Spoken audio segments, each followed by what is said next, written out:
adalah supaya semua hal yang menyangkut anggaran, terutama di 2025, itu selaras dengan apa yang sudah dicetuskan oleh pemerintah sekarang.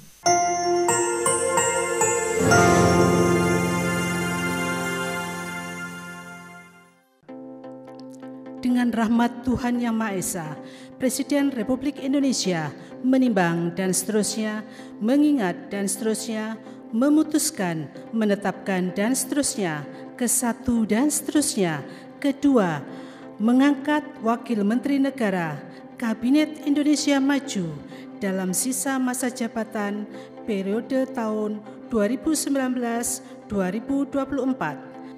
Terlebih dahulu saya akan bertanya kepada saudara-saudara.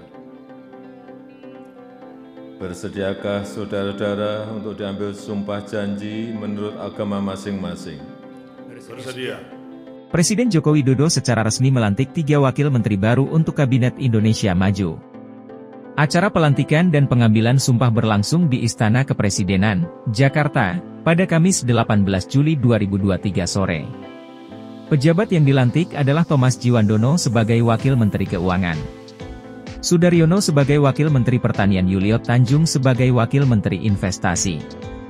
Dalam prosesi pelantikan, Presiden Jokowi mengambil sumpah ketiga pejabat tersebut.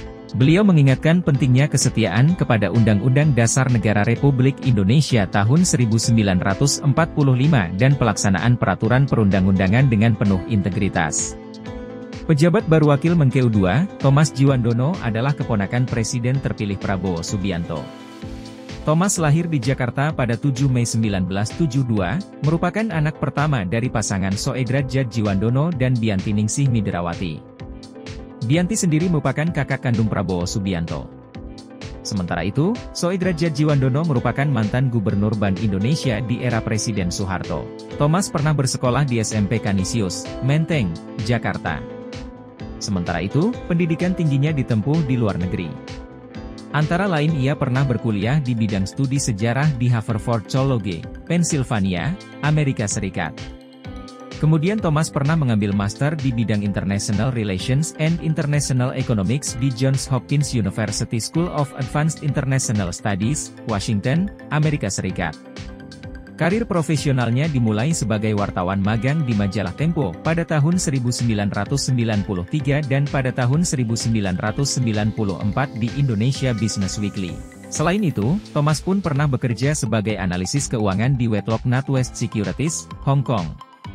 Pada tahun 2006, karirnya terus meningkat saat pamannya Hasim Joyo Hadikusumo memintanya untuk membantu di Arsari Group dan ia menjabat sebagai Deputi CEO Arsari Group, perusahaan agrobisnis.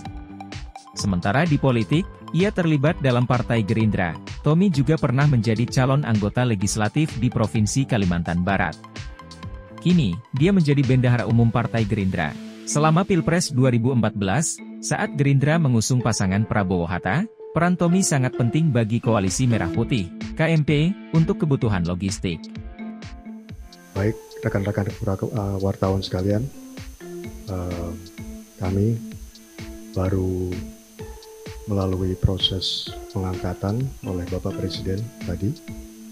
Saya akan mulai dengan mungkin dari saya sendiri, nanti mungkin Bapak yang lain bisa meneruskan. Hari ini saya diangkat sebagai Wakil Menteri Keuangan 2 ya, di Kementerian Keuangan oleh Bapak Presiden Joko Widodo. Peran ini adalah untuk menunjukkan kontinuitas dari Presiden Joko Widodo dan Presiden terpilih. Untuk itu saya akan bekerja erat dengan Ibu Menteri Keuangan, Ibu Sri Mulyani, dengan Wakil Menteri Keuangan 1, Pak Swahasil. Tugas saya adalah supaya semua hal yang menyangkut anggaran, terutama di 2025, itu selaras dengan apa yang sudah dicetuskan oleh pemerintah sekarang, dan tentunya program-program Presiden terpilih ke depan. Terima kasih.